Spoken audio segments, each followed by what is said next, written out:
1977 14 और 15 जुलाई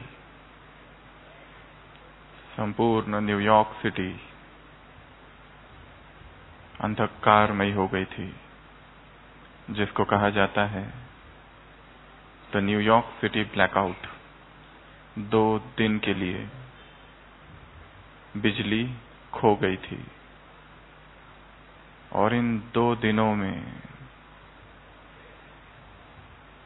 उस शहर में ऐसी भयंकर हलचल हो गई, चहुओर अंधकार ही अंधकार छा गया।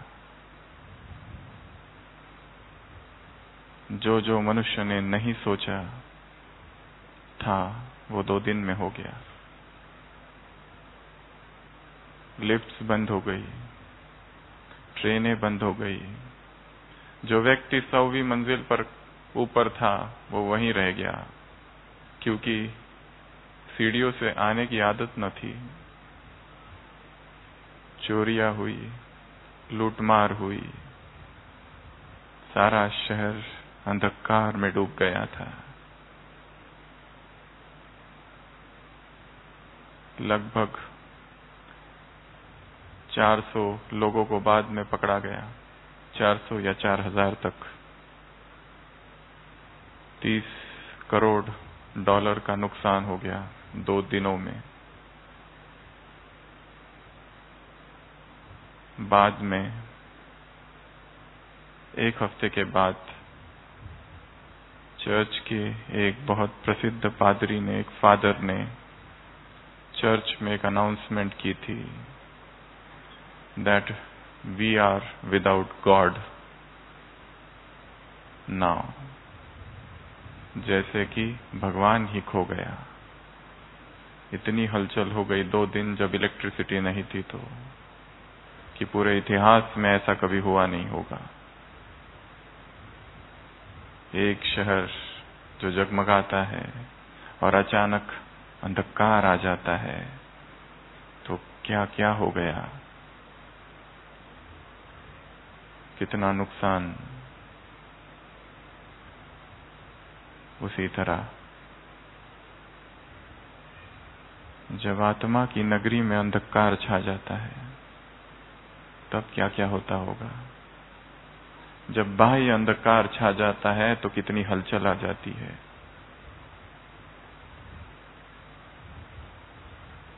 सारा कारोबार ठप हो गया, सारी व्यवस्थाएं ठप हो गई, किसी को कुछ समझ में नहीं आ रहा था क्या करे। सारे कंप्यूटर्स, सब कुछ बंद। तो जब स्थूल इलेक्ट्रिसिटी, स्थूल प्रकाश खो जाता है तो कैसी हलचल हो जाती है। उसी प्रकार यदि अलौकिक प्रकाश, यदि अलौकिक आलोक चेतना की नगरी में खो जाए तो कैसा अंधकार छा जाएगा। और ऐसा ही ब्राह्मण जीवन में एक अंधकार है जिसे कहा जाता है अकेलापन। अकेला अकेला महसूस करना। अकेलेपन के बहुत प्रकार गिनाते हैं।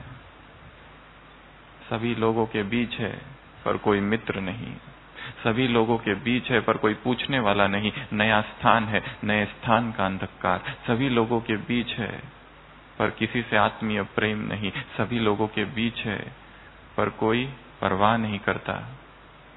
अकेलापन, लोनलीनेस। भाषा में 2 शब्द है, एक है अकेलापन और दूसरा है एकांत। एक है लोनलीनेस, एक है सॉलिट्यूड। शब्दकोश कहता है दोनों का अर्थ एक ही है, अकेले होने की अवस्था, परंतु अध्यात्म कुछ और कहता है। अकेलापन दुख की अवस्था है और एकांत आनंद की अवस्था है। अकेलापन जैसे शाप है, एकांत वरदान है। अकेलापन अर्थात कोई चाहिए पर है नहीं, रिक्तता है, खालीपन है, एक उदासी है, एक दुख है, एक फ्रस्ट्रेशन है, एक सॉरो है।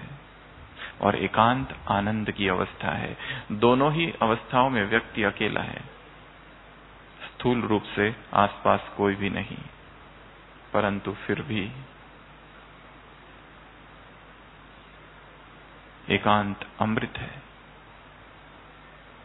एकांत वरदान है,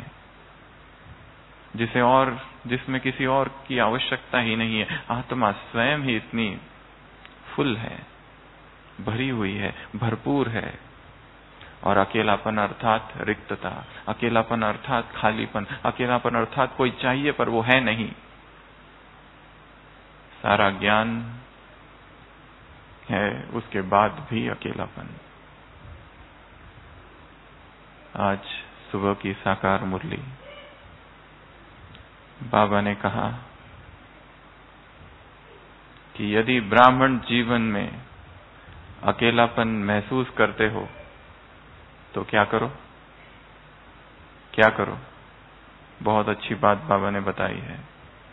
यदि ब्राह्मण जीवन में अकेलापन आ जाता है तो क्या करना चाहिए। 3 बातें बाबा ने बताई और इसी का हम विस्तार करेंगे। बिंदु रूप में याद ना करो। जब अकेलापन आ जाए तो प्राप्तियों को सामने रखो। जब अकेलापन आ जाए तो इस ब्राह्मण जीवन के जो रमणीक अनुभवों की कहानी है उनकी स्मृति में रहो। और तीसरा, सर्व संबंधों का रस लो। क्यों ये अकेलापन आता है, क्यों ऐसा लगता है कि उसने हमें छोड़ दिया जबकि वो निरंतर साथ है। विश्व युद्ध 2, अमेरिका की आर्मी का एक सिपाही अपने साथियों से अलग हो गया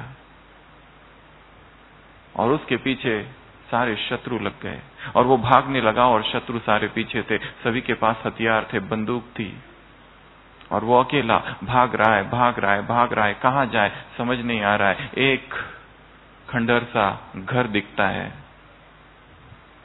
सोचता है यहां जाके छिप जाऊं और वो वहां जाके छिप जाता है और उसमें बहुत सारे कमरे बने हुए। एक कमरे में दुबक कर बैठ जाता है और थोड़ी ही देर में उसे पता है वो सारे सिपाही यहां आ जाएंगे और मुझे बंदूक से मार देंगे। और उस समय में, ऐसी अवस्था में वो भगवान को याद करता है, हे प्रभु तू मेरी रक्षा कर, मैं समर्पण करता हूं।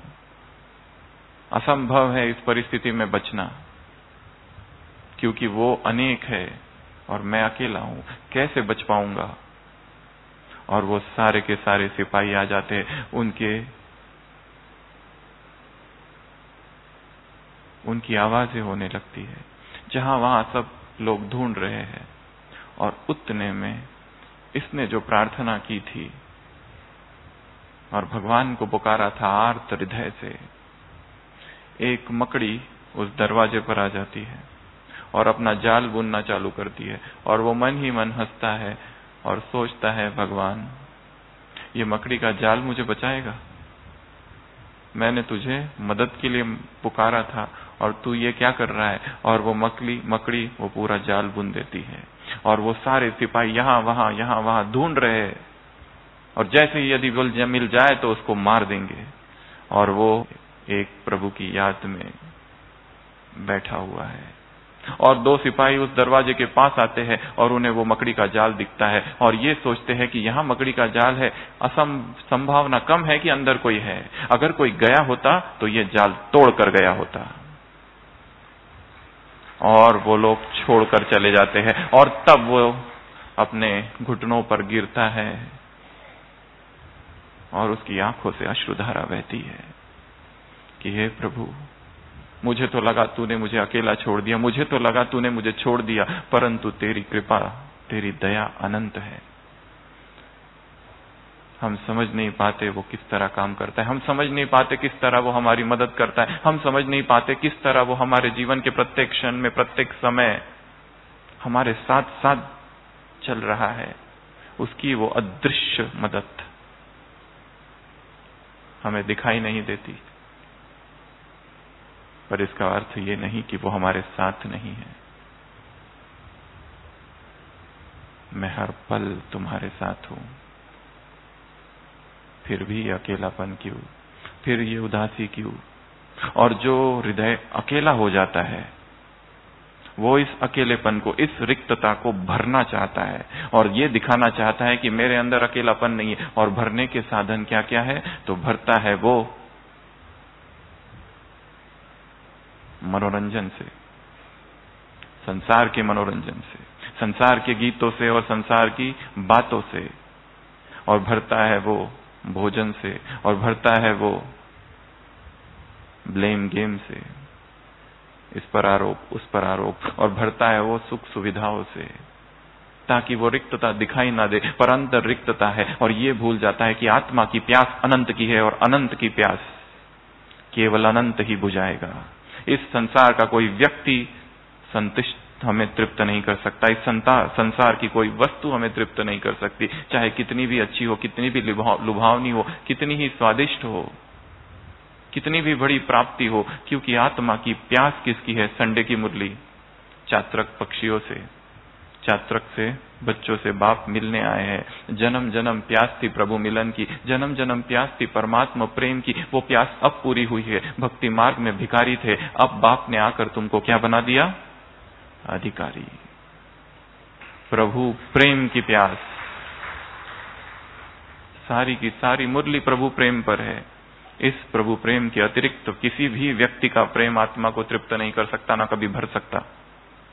जन्म जन्म आत्मा ने भरा है, परंतु अतृप्त ही रही, प्यासी ही रही, भिखारी रही और मांगती रही, प्रेम दे दो, केयर दे दो, अटेंशन दे दो, सम्मान दे दो, स्तुति दे दो, नाम दे दो, यश दे दो, प्रशंसा दे दो, शक्ति दे दो, सुख दे दो, शांति दे दो।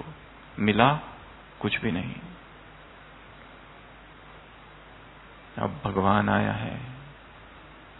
अगर इस ब्राह्मण जीवन में चलते हुए सब कुछ है, उसके बाद भी अकेलापन है, तो सबसे पहले तो इसे स्वीकार करना पड़ेगा कि मुझे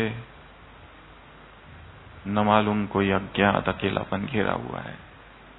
जैसे ही अकेले में बैठता हूं तो पता नहीं कौन सी दुख की लहर, कौन से पुराने जज्बात, कौन सी पुरानी दर्दनाक यादें आ जाती है और ब्राह्मण जीवन निरस सा लगने लगता है, सूना सूना सा लगने लगता है। यदि ऐसी हमारी स्थिति है तो जरूर कुछ काम करने की आवश्यकता है। एकांत से यात्रा है, एक अकेलेपन से यात्रा है एकांत की।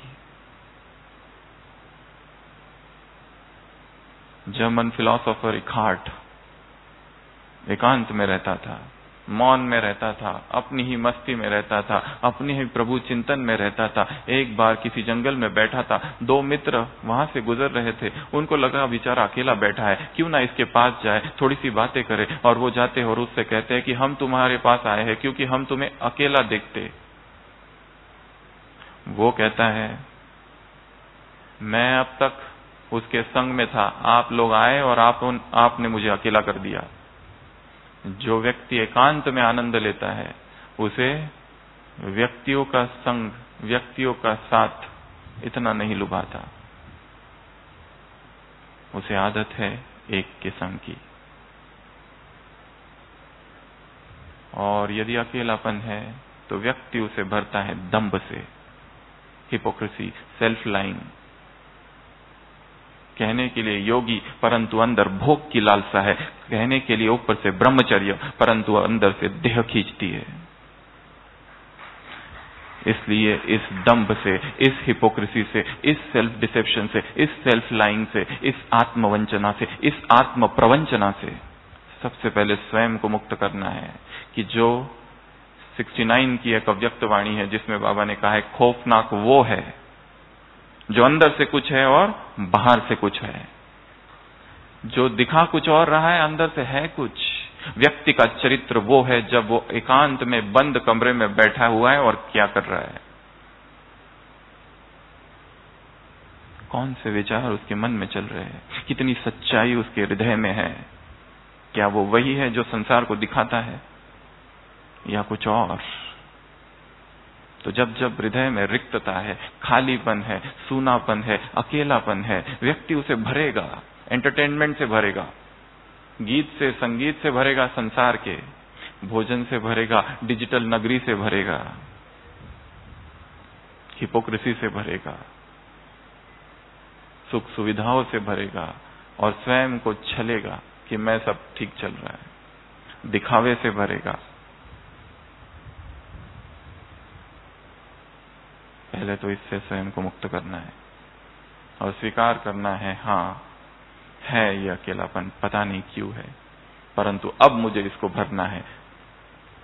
किससे भरना है उसकी चर्चा हम करेंगे। बाबा ने 3 बातें बताई आज। पहला, प्राप्तियों को सामने रखो। इससे भी अधिक चिंतनीय विषय है ये सोचना कि ब्राह्मण, एक तो ये सोचना है ब्राह्मण जीवन में हमने क्या क्या पाया, दूसरा ये सोचना कि क्या ऐसी भी कोई वस्तु है सुखी जीवन के लिए जो मेरे पास नहीं है। उत्तर होगा ऐसा कुछ भी नहीं है, सब कुछ मेरे पास है। ये भी चिंतन की एक दूसरी धारा है। जो जो सुखी होने के लिए चाहिए बाबा ने वो सब कुछ मुझे दे दिया है, अब मुझे और क्या चाहिए। और चिंतन एकांत में किया जाता है और चिंतन मौन में किया जाता है। एकांत में बैठकर मुझे क्या क्या मिला है, फिर भी यह तृप्ति क्यों। गहराई से सोचना, चेतना को उस गहरे आकाश में ले जाना और वहां बैठ के सारे दृश्य को देखना, अपने जीवन को देखना, अपने जीवन में हो रही घटनाओं को देखना।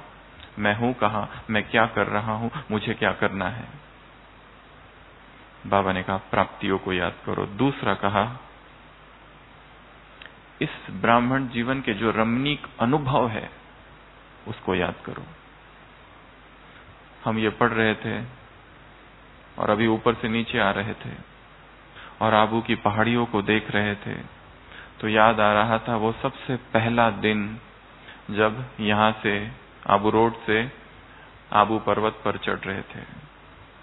वो सब पर्वत देखते हुए, आबू शैल शिखर सुंदर है, कैसी उमंगे थी, कैसे अनुभव थे।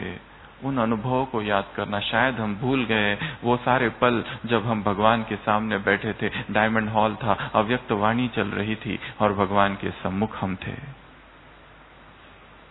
वो सारे पल जब मधुबन में हमने सेवाएं की थी, वो सारे पल जो पहली बार आए थे, कैसा उमंग था, कैसा उत्साह था, कैसा आवेश, ये कर दूं, वो कर दूं और कैसा तपस्वी बन जाऊं, महान योगी बन जाऊं। और जीवन की इस कड़वाहट ने शायद उसको भुला दिया। जैसे ही कोई ज्ञान में आ जाता है कवि जैसा बन जाता है, उसका दिल गाने लगता है, लिखने लगता है, क्या क्या उमंगे उत्पन्न होती है हृदय में। और जैसे जैसे आगे बढ़ता है सब बदल जाता है। जैसे एक छोटा सा बच्चा दूर पढ़ने बोर्डिंग स्कूल में जाता है और वहां से अपनी मम्मी को चित्र, एक लेटर लिखता है। वो लिखता है, मम्मी पहले दिन जब मैं यहां आया सब अपरिचित थे, दूसरे दिन सब मेरे दोस्त बन गए और तीसरे दिन अब मेरे सब शत्रु हैं। ये उसकी कहानी है छोटे बच्चे की, 3 दिन की। पहले दिन सब अननोन थे, कोई भी जानता नहीं था मैं, दूसरे दिन सब मेरे मित्र बन गए और आज तीसरे दिन सभी दुश्मन हैं। ये जीवन की कहानी है। बाबा ने कहा उन रमणीक अनुभवों को याद करो। और विजुअलाइजेशन में बहुत पावर है। देखना आंखों के सामने वो सारे दृश्य जो मधुबन में सेवाएं की थी, दादियों से टोली ली थी, दादियों से ब्लेसिंग कार्ड लिया था, भगवान से मिले थे, सेवाएं की थी, वो ब्रह्मा भोजन कैसे खाया था, वो पहली पहली सेवा जो हमने की थी और कैसी खुशी हुई थी, और जो पहला पहला कोर्स हमने कराया था किसी आत्मा का और किसी आत्मा की सेवा की थी, कितनी अंदर से खुशी थी। वो सारे रमणीक अनुभवों को याद करो तो ये जो रिक्तता है, ये जो खालीपन है, ये जो अकेलापन है, ये जो एकांगीपन है, ये जो लोनलीनेस है, ये समाप्त होगी। नहीं तो ये लोनलीनेस रहेगी, खाएगी अंदर ही अंदर। दूसरी बात बाबा ने बताई, इन अनुभवों को याद करो, खो जाओ उन अनुभवों में। तीसरा, सर्व संबंधों का रस। एक से सर्व संबंधों का रस लेना है। दुनिया वालों से सारे संबंध जोड़े। संडे की मुरली क्या कर दिया इस दिल को उन्होंने, कितने टुकड़े किए? 1000 नहीं, ज्यादा किए। कोई यहां गिरा, कोई वहां। आंसू रुक नहीं रहे, कोई यहां गिरा, कोई वहां। आशाओं के तिनकों से स्वप्न का महल बनाया, कोई यहां गिरा, कोई वहां। मनुष्यों से बहुत प्यार कर लिया, अब समय है प्रभु से प्रेम करने का। देहधारियों से बहुत आसक्ति रख ली, अब समय है उससे सर्व रसों का अनुभव करना, सर्व रसों का।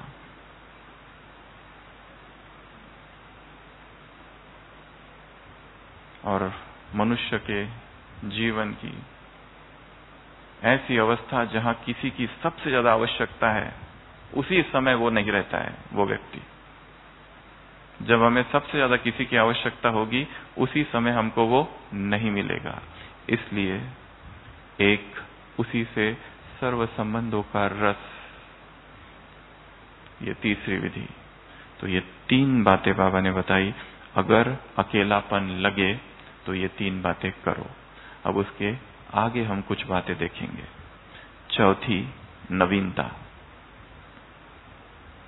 अकेलापन क्यों आ गया है? क्योंकि वही सब कुछ चल रहा है। ज्ञान में नवीनता, योग में नवीनता और सेवाओं में नवीनता। ज्ञान में कौन सी नवीनता? चिंतन की धारा की नवीनता लानी है। उसी तरह से एक ही चिंतन नहीं करते जाना है, नए ढंग से सोचना है। इस बात को और क्या क्या सोचा जा सकता है इसके विषय में। मुरलिया वो महाभारत में दिखाया है। श्री कृष्ण सांदीपानी के आश्रम में, वहां परशुराम आते हैं और उससे कहते हैं, लीलाएं बहुत कर ली, माखन बहुत खा लिया, रास बहुत रचा ली, अब वो करो जो करने आए थे। मुरलिया बहुत पढ़ ली, मुरलिया बहुत लिख ली, क्लासेस भी बहुत अटेंड कर ली, अब वो करो जो करने आए थे। और वो करने का काम है ज्ञान का गहन चिंतन, ज्ञान की गहराई में जाना, एक एक शब्द की गहराई में जाना। भगवान ने क्या कहा, क्या उसके महावाक्य थे, कितना उन महावाक्यों से हमारा प्रेम है, कितने वो वाक्य हमारे अंतर मन में, मानस पटल में छप गए हैं। लास्ट सीजन की कोई एक मुरली थी अव्यक्त बाबा के द्वारा, जिसमें बाबा ने कहा था, बाप जो सुनाते हैं बच्चों के दिल में छप जाता है। और बच्चे क्या कहते हैं? We don't think so. भगवान कहता है कि मैं जो तुमको सुनाता हूं तुम्हारे दिल में छप जाता है। क्या वास्तव में छप जाता है? अगर छपता होता तो शायद ब्राह्मण बनने के बाद, इतना श्रेष्ठ जीवन प्राप्त होने के बाद, हिसाब किताब का गहन ज्ञान मिलने के बाद दुखी ना होते। यदि अंतर मन में सूक्ष्म दुख छिपा है, अर्थात ज्ञान को समझा नहीं है। इसके लिए मुरली का गहन चिंतन। और कितनी रमणीक बातें उसमें आती है। जैसे आज ही की मुरली में बाबा ने कहा, मेरा क्या दोष जो मुझे काला बना दिया? होगा जरूर कोई काला जिसने बनाया, खुद ही काला होगा जो मुझे भी काला बना दिया। तो उसमें रमणीक बातें भी आती है।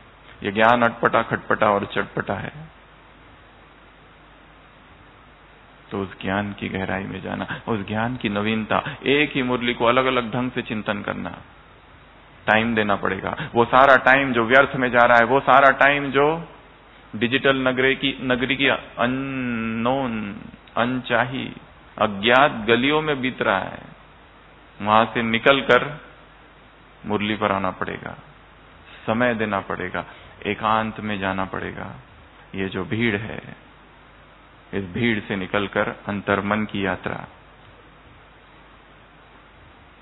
नवीनता, किसमें नवीनता? ज्ञान में। फिर योग में नवीनता, हर दिन नया योग हो। जो अमृत वेला आज किया, कल का अमृत वेला उससे कुछ और हो, नुमाशाम का योग कुछ और हो, उसमें कुछ नई बातें हो, कुछ नए योग के प्रयोग हो, और वो प्रयोग हमें ही करने पड़ेंगे और वो मुरलियों से निकालने हैं। इसके लिए स्टूडेंट लाइफ में स्टूडेंट का सबसे पहला काम है स्टडी। दिन रात पढ़ते रहते हैं अच्छे स्टूडेंट्स, नई नई बातें ग्रहण करते रहते हैं। और हमने ये देखा है कि कई आत्माओं का पढ़ना ही छूट गया है। हमारे पास इतनी सारी मैगजीन्स है, इतनी सारी किताबें हैं यज्ञ की, अव्यक्त वाणियां है, साकार मुरलियां, पुरानी साकार मुरलियों का अध्ययन करने में एक अनूठा रस है, क्योंकि हमने सुनी हुई है, इसलिए बहुत आनंद आता है उनको पढ़ने में भी। सारा समय अगर इसमें लगा दे, फिर ये नहीं कहेंगे हमारी स्थिति ठीक नहीं है, ये लोग ठीक नहीं है, ये हिसाब किताब बहुत ज्यादा है, क्यों ऐसा दुख लगता है, ये कुछ करता है, वो कुछ करता है, इन सब बातों से मुक्त रहेगी आत्मा। इसके लिए नवीनता किसमें लानी है? ज्ञान में। नवीनता किसमें लानी है? योग में। और तीसरा नवीनता किसमें लानी है? सेवाओं में। जिस ढंग से सेवा कर रहे हैं उसमें भी नवीनता लानी है। जिस ढंग से मुरली सुन रहे, सुना रहे हैं, जिस ढंग से लिख रहे हैं, उसमें भी नवीनता। जब तक नवीनता नहीं होगी, क्या ऐसी कोई दो अव्यक्त वाणी है जो एकदम समान है? कोई भी नहीं। उसके सारी शिवरात्रि की अव्यक्त वाणियों को एक साथ रखो, हर अव्यक्त वाणी अलग है, बात वो एक ही कह रहा है, पर शब्द अलग है, शब्दों की रचना अलग है, वाक्य रचना अलग है, सब कुछ अलग अलग है उसमें। तो भगवान स्वयं नवीनता का सागर है, भगवान स्वयं सर्व उत्तरों का सागर है। हम भी वैसे बन जाए जिनमें प्रति पल, हर समय, हर पल नवीनता हो। कुछ ना कुछ नवीन करना है। हर दिन की शुरुआत ऐसे हो, आंख खोली, आज मैं क्या नवीन करूं, ज्ञान में क्या नवीन धारण करूं, योग में क्या नवीन धारण करूं, लिखने में क्या नवीन धारण करूं। हृदय कवि का जैसा, कवि का हृदय जैसा होता है वैसे हो जाए, जो कि सब जगह नवीनता ढूंढता है। उसकी आंखें वो देखती है जो बाकी आंखें नहीं देख सकती। संसार में कहा जाता है 3 प्रकार के कवि होते हैं। एक वो कवि तुकबंदी, यहां से शब्द उठाते, वहां से शब्द उठाते और कवि का तैयार, यहां से चोरी, इधर से चोरी, उधर से चोरी, और कोई कविता तैयार, कोई किताब तैयार। ये एक पहले प्रकार के कवि है, जिनके पास भाषा का ज्ञान है, अलंकार का ज्ञान है, मात्रा का ज्ञान है। एक वो। दूसरे वो होते हैं थोड़े से इनसे ऊपर, सुमित्रानंद पंत, महादेवी, थोड़े से ऊपर, जिन्होंने उस सौंदर्य को सुना है, उस माधुर्य की टेस्ट ली है, उस संगीत को जिन्होंने सुना है, पर ये बहुत ऊंचे, पहले से तो बहुत ऊंचे है। ऐसी कुछ कविताएं संसार में है। और तीसरे कवि होते हैं जिनके पास भाषा का कोई ज्ञान नहीं, वो होते हैं प्रेमी, वो होते हैं भगत, वो होते हैं संत, जिन्होंने संगीतज्ञ को देख लिया है। दूसरे जो है उन्होंने संगीत को सुना है। ये 3 प्रकार के कवि है। और हम कौन से प्रकार के कवि हैं? एक चौथे प्रकार के कवि है, जो संगीतज्ञ के साथ ही रहते हैं, जिसका वो संगीत है, वो परमात्मा, उसी के साथ रहते हैं। हम सर्वश्रेष्ठ कवि है उस रीति से। तो नवीनता लानी है, तब ही अंदर का अकेलापन जो है वो जाएगा। उसके बाद दिनचर्या में 2-3 चीजें करनी है। एक, बाबा को बार बार आह्वान, बाबा का आह्वान करना है, बाबा आ जाओ। बाबा का बार बार शुक्रिया, छोटी छोटी बात के लिए धन्यवाद, ताकि ऐसा ना हो कि 9 बजे तक हम बाबा से जुड़े हैं, जैसे ही सेवा क्षेत्र में गए उसको भूल गए और फिर शाम को उसकी याद आई। दिनचर्या में सारा दिन उससे जुड़े रहने की विधि है, उसको बार बार बुलाना, उसका बार बार धन्यवाद करना, उससे बीच बीच में बात करना। जैसे दोपहर हो गई कि बाबा से कहना, बाबा अब तक सब ठीक चल रहा है, अभी तक कोई गड़बड़ नहीं हुई है, अभी तक वाणी संयमित है, सभ्य है, शुभ है, मीठी है,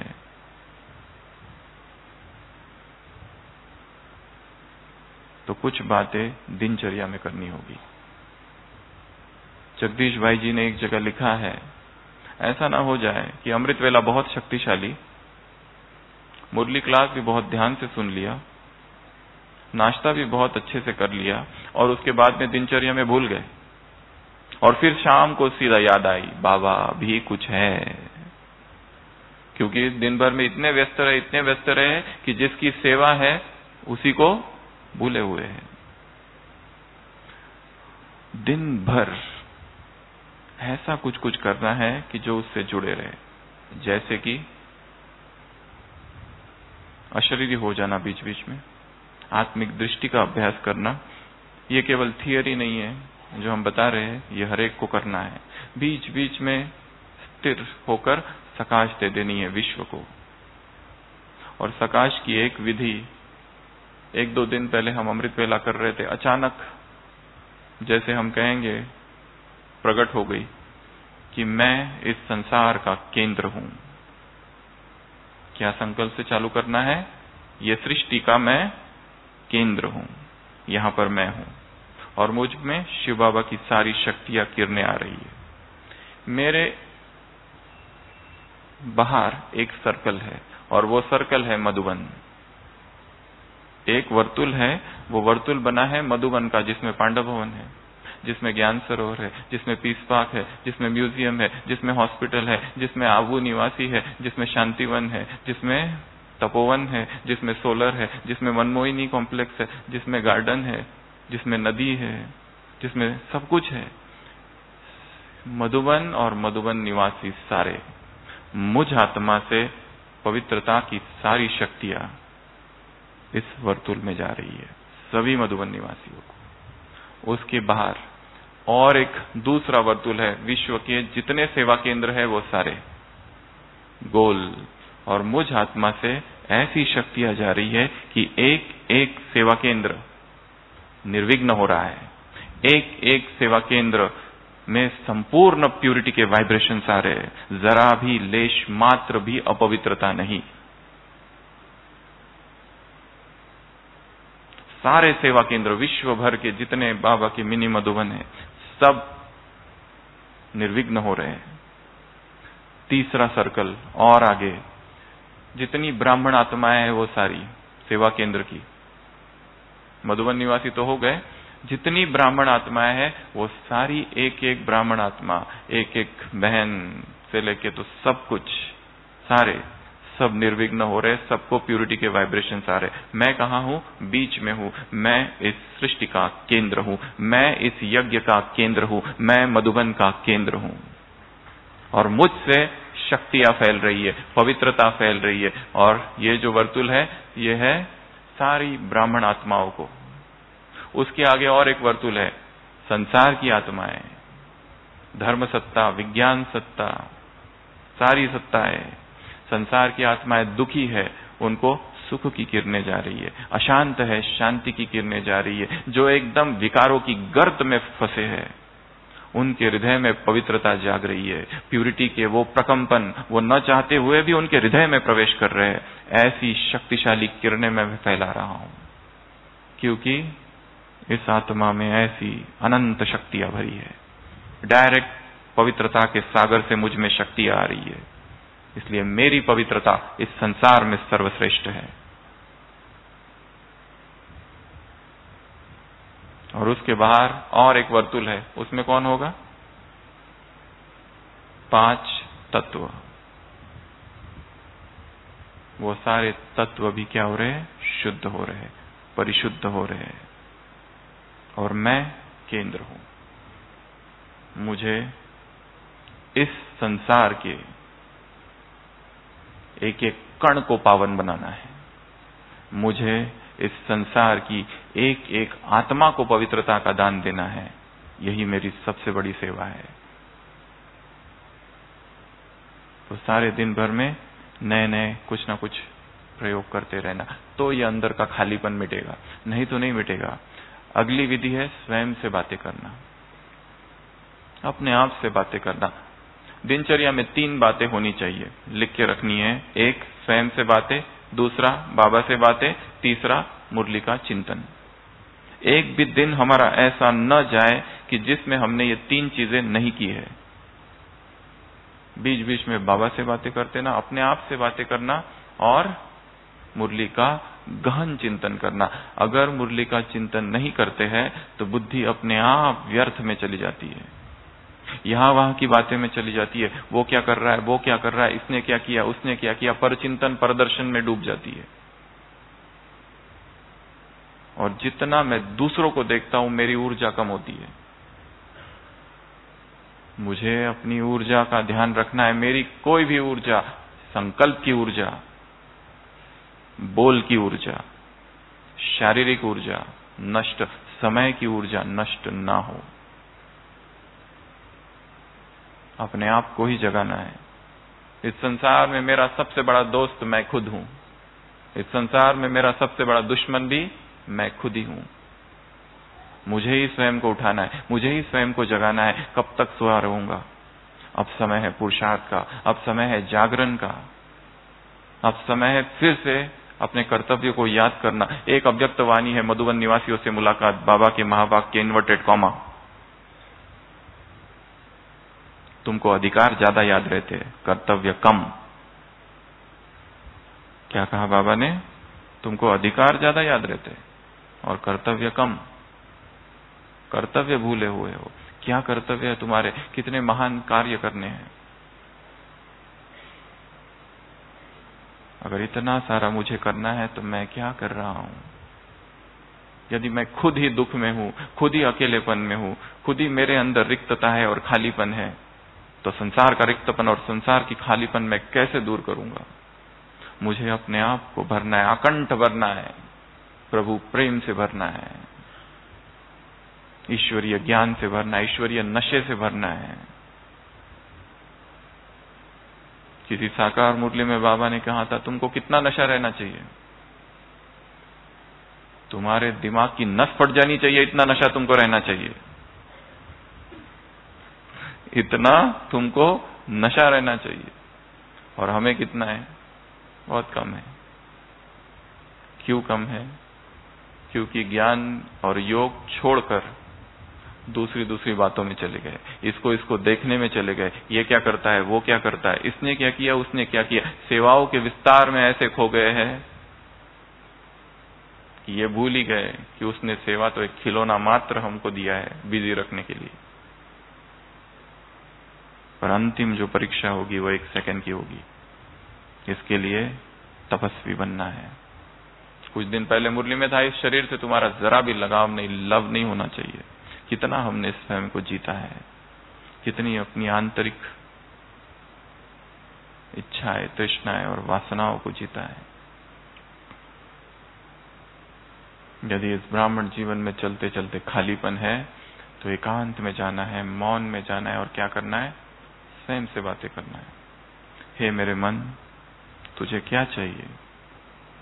ये सब कुछ मिला है इतना अच्छा, फिर भी तू रिक्त क्यों? सच्ची दिल से अपने आप से बातें करना है। बाबा ने कहा संडे की मुरली में, परमात्मा प्रेम तूफान को तोहफा बना देगा, मुश्किल को आसान कर देगा।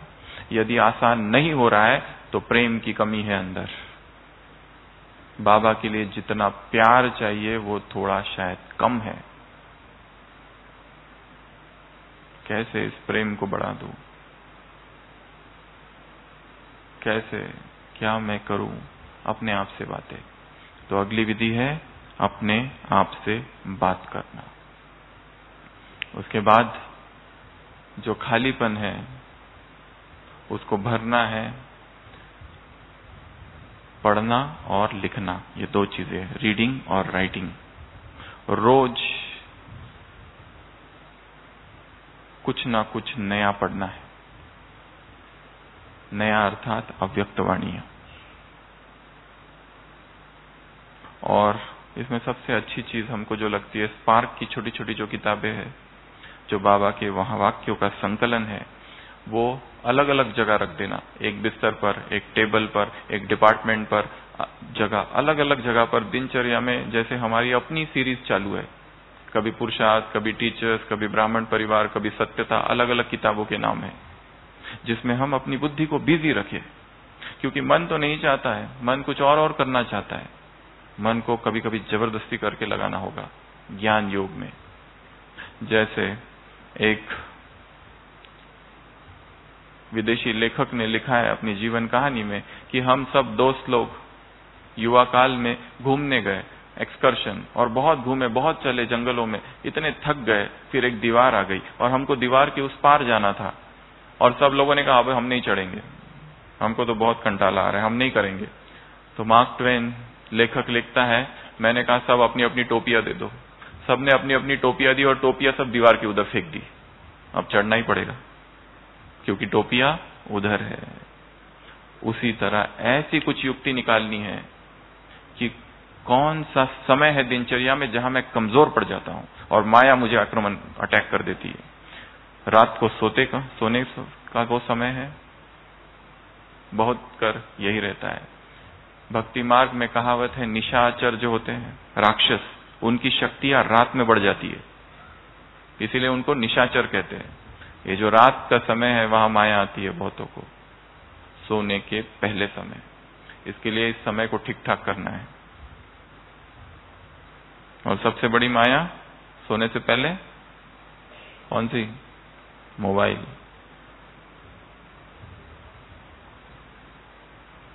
वर्तमान समय ब्राह्मणों के लिए दो सबसे बड़ी माया है। कौन सी?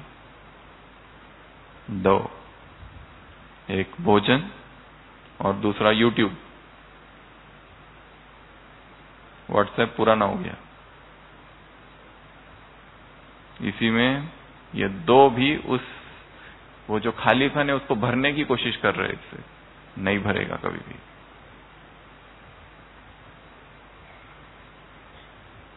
ना बहुत ऊंच ना बहुत नीच, आज की मुरली में साधारण। कहीं पर भी स्वयं को फंसाना नहीं है, किसी भी संबंध में स्वयं को फंसाना नहीं है, कहीं पर भी नहीं। अपने आप को स्वतंत्र रखना है, और जो आत्मा स्वतंत्र है सबसे अधिक शक्तिशाली है। जिसका इस संसार में किसी से कोई आसक्ति नहीं है वो सबसे अधिक शक्तिशाली है, और बाबा को ऐसी आत्माएं चाहिए। इसके लिए अंदर का जो खालीपन है, जैसे हमने पहले ही बताया, संबंध से उसको भरना चाहते, किसी व्यक्ति से संबंध, किसी व्यक्ति से फैमिलियरिटी, कोई ब्राह्मण आत्मा से बहुत निकटता, ऊपर से नाम सेवा, अंदर से कुछ और। इसलिए इससे स्वयं को मुक्त कर देना है। तो सार यही है, आत्मचिंतन, स्वचिंतन, अध्ययन, एकांत, मौन, चिंतन, पढ़ाई, लिखना, प्राप्तियों को याद करना, बाबा के साथ पिकनिक करना, नए नई विधियां ढूंढना, योग की, ज्ञान की, सेवाओं की, और अपने अंतर्मुखी रहना दिन भर, और उस प्रभु प्रेम को बढ़ाते रहना। उस प्रभु प्रेम में कैसा जादू है, कितनी पावर है, उसका अनुभव करना। वो दिन याद करना जो पहली बार बाबा से मिले थे, कैसे आंसू बह रहे थे। वो पहला दिन जब मधुबन में सेवा के लिए आए थे, कैसे आंसू बह रहे थे। वो पहला गीत जो बाबा का सुना था, भगवान हमारा साथी है, और क्या हो गया था, कैसे रोमांच खड़े हो गए थे, उसको याद करना। तो ये प्रभु प्रेम क्या क्या करता है, लास्ट बात बता के क्लास पूरा करते हैं, संडे की अव्यक्त वाणी। पहली बात, ये प्रभु प्रेम तुम्हारी प्यास बुझाता है, भिखारी से क्या बना देता है, अधिकारी बनाता है। ये प्रभु प्रेम पहली देन है संसार में। प्रेम को सबसे ज्यादा महान माना जाता है। प्रेम ही परमात्मा, और प्रेम ही परमात्मा, परमात्मा ही प्रेम, ये कहा जाता है। तीसरा बाबा ने कहा था, ये जो प्रेम है, इस प्रेम ने ही ब्राह्मण जन्म तुमको दिया। चौथा, ये जो प्रेम है इसी ने सेवा के योग्य बना दिया। ये जो प्रेम है इसी ने तुमको सहज योगी, स्वतः योगी, कर्म योगी बना दिया। ये जो प्रेम है इसी ने जो त्याग किया वो भाग्य अनुभव कराया। ये जो प्रेम है तूफान को तोहफा बना दिया। ये जो प्रेम है मुश्किल को सहज बना दिया। ये जो प्रेम है ईश्वरीय प्रेम, इसने क्या कर दिया, बाप समान बना दिया। ये जो प्रेम है दिल के जो टुकड़े 1000 हुए थे सबको जोड़ दिया। ये जो प्रेम है इसने तुम्हें साथी बना दिया, भगवान का समर्थ बना दिया। ये जो प्रेम है इसने तुम्हें माया जीत बना दिया, माया प्रूफ बना दिया। ये जो प्रेम है इसने मधुबन निवासी बना दिया। ये जो प्रेम है इसने तुम्हें वरदान दे दिया सदा स्नेही भव का। ऐसा जादू है इस प्रेम में कि जो मांगोगे वो तुमको मिल जाएगा, ऐसा ये प्रेम है। 16 बातें हैं टोटल संडे की अव्यक्त वाणी। तो ऐसे मुरलियों का चिंतन करना, अध्ययन करना और उसकी याद में रहना, उसके साथ रहना, एकांत का अनुभव एक के अंत में खो जाना। तो जब ऐसा एकांत होगा तब अकेलापन समाप्त हो जाएगा। ओम शांति।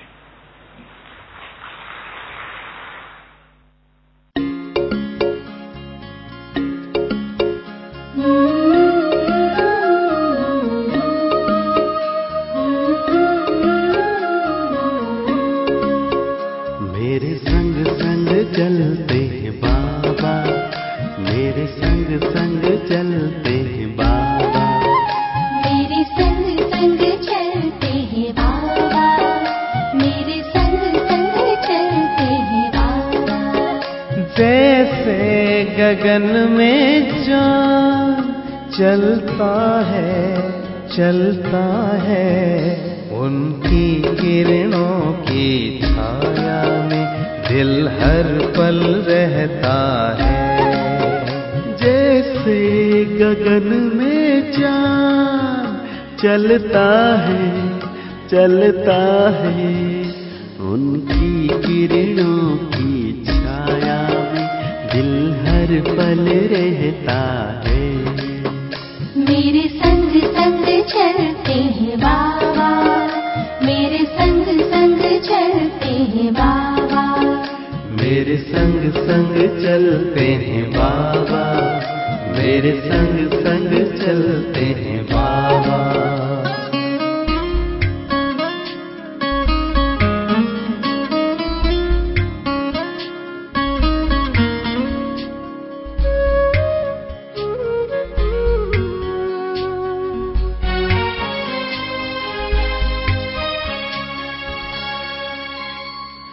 देखूं मैं चकोर की तरह, नाचूं मैं झूमर की तरह, बोलूं मैं कोयल की तरह, गाऊं मैं बुलबुल की तरह। मेरा मन बहलाते हैं बाबा, मेरा मन बहलाते हैं बाबा। जैसे सुरों में सरगम बजता है। मेरे संग संग चलते हैं बाबा, मेरे संग संग चलते हैं बाबा।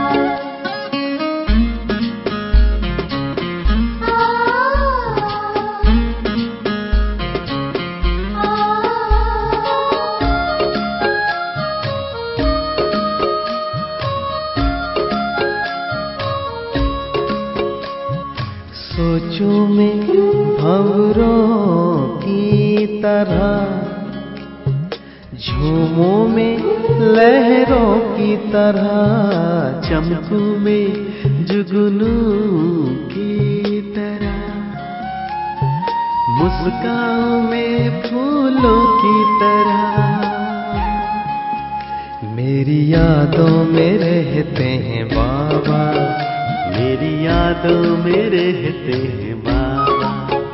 जैसे सावन में